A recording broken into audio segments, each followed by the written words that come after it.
Et en parlant de rugbyman, on vous emmène dans le Tarn avec David Comet qui est agriculteur dans le Tarn. Il est surtout agriculteur. Bah oui, c'est ce que je dis. Mais aussi qui est agriculteur dans le Tarn. Amoureux du rugby. Amoureux du rugby. Ouais. Mais vous êtes taillé quand même comme en première ligne, quoi. Moi, j'irais pas lui piquer ces trucs dans son assiette. Je vous le dis tout de suite. Alors, vous êtes à la tête du premier cabaret rural en France. Ça s'appelle les Folies Fermières. Voilà, c'est ce qui est assez énorme. Alors, vous êtes petit-fils d'agriculteur. En 2007, vous avez une vie plutôt très agréable. Vous êtes fonctionnaire, vous gagnez très bien votre vie.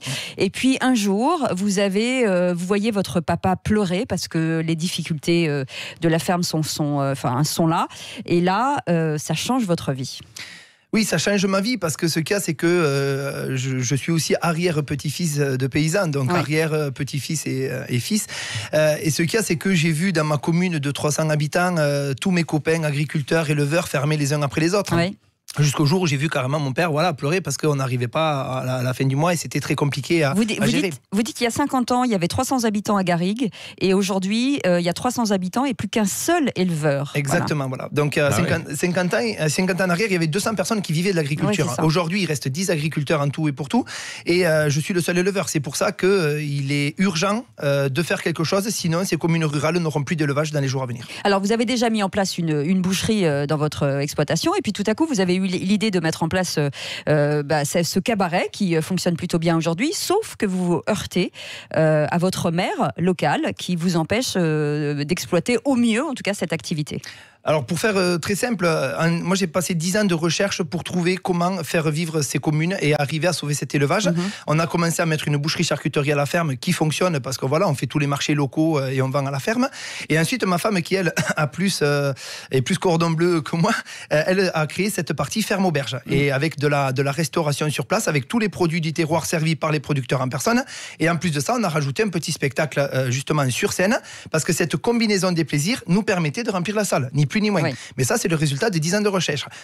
Et en parallèle, on a le maire qui, lui, sur son plan local d'urbanisme, n'avait pas prévu le développement des commerces sur la ferme, mais au cœur du village.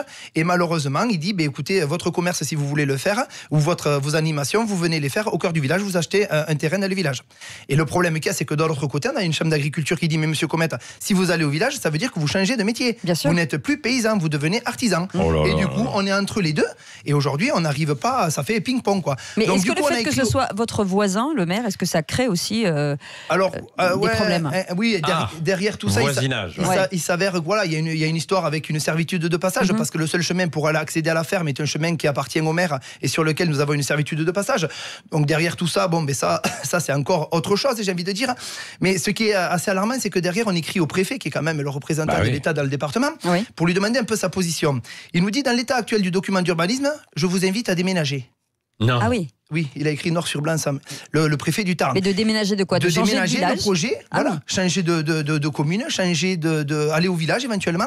Mais je veux dire, aujourd'hui, c'est là que c'est alarmant. C'est-à-dire qu'aujourd'hui, on ne peut pas se permettre de dire à un agriculteur, donc ça fait 4 générations qui sont sur une ferme, de déménager. Et c'est moi aussi à ce moment-là, et j'en témoigne dans le livre, où c'est que j'ai perdu pied. Oui. Quand vous avez un maire qui vous dit vous venez au village et le préfet qui vous dit vous avez qu'à déménager, on se sent incompris. Est-ce que vous avez eu un moment envie de tout abandonner?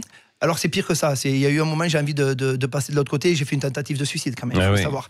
Et c'est à ce moment-là que j'ai repris conscience. Ce qui a fait que je suis encore là aujourd'hui, c'est que ma femme était enceinte et je devais assurer un rôle de père. Oui, je voulais juste mettre un petit mot sur votre épouse qui est formidable. Vous en faites tout un chapitre d'ailleurs.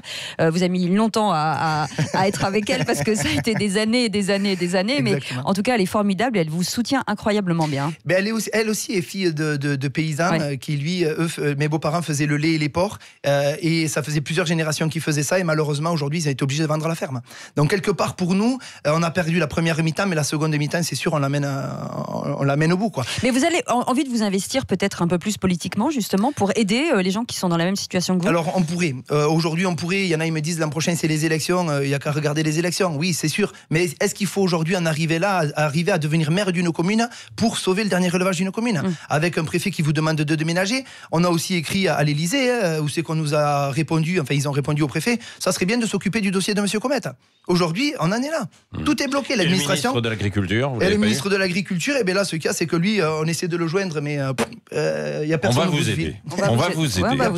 On va vous aider. Voilà, exactement. Je vous le promets, la semaine prochaine, on va s'occuper de ça. Qu'est-ce qu'on peut faire? Est-ce qu'aujourd'hui, de toute façon, cette ferme auberge fonctionne, les folies fermières fonctionnent aussi. Très bien. Juste, on vous a pas mis de bâton dans les roues jusqu'à présent, dans les roues, pardon. Ce qu'il y a, il y a juste quelque chose sur lequel se base le maire. Il dit oui, mais vous faites du spectacle, donc vous dépendez, vous vous appelez cabaret. Alors lui, il estime qu'on s'appelle cabaret parce que c'est vrai qu'au niveau de notre communication, on est souvent assimilé cabaret. Ouais. Mais réellement, on est une ferme auberge qui faisons des soirées à thème sur le thème du cabaret.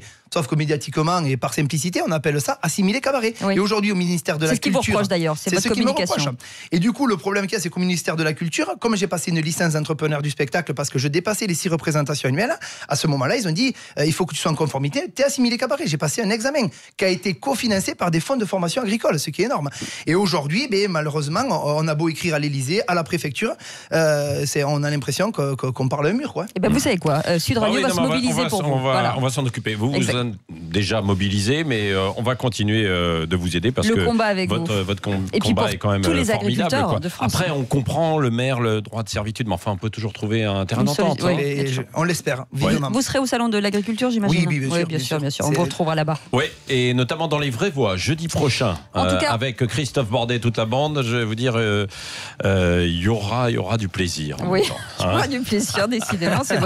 Il y a un problème, Patrick. Vous avez un problème ce matin avec le plaisir. Pourquoi? Tout va bien. En tout cas, lisez ce livre qui est vraiment, vraiment très émouvant. C'est David Comet, Les Folies fermières aux éditions du Rocher. Il faut vraiment le lire. C'est un très joli témoignage. Je l'ai pas lu encore. Vraiment, vraiment. Et c'est surtout la start-up agricole de la région Occitanie. C'est-à-dire, c'est toute la région qui est derrière nous pour donner une Carole Delga, elle est derrière vous ou pas? Exactement. Ah voilà. Carole Delga, on la reçoit lundi matin sur le stand du salon d'agriculture.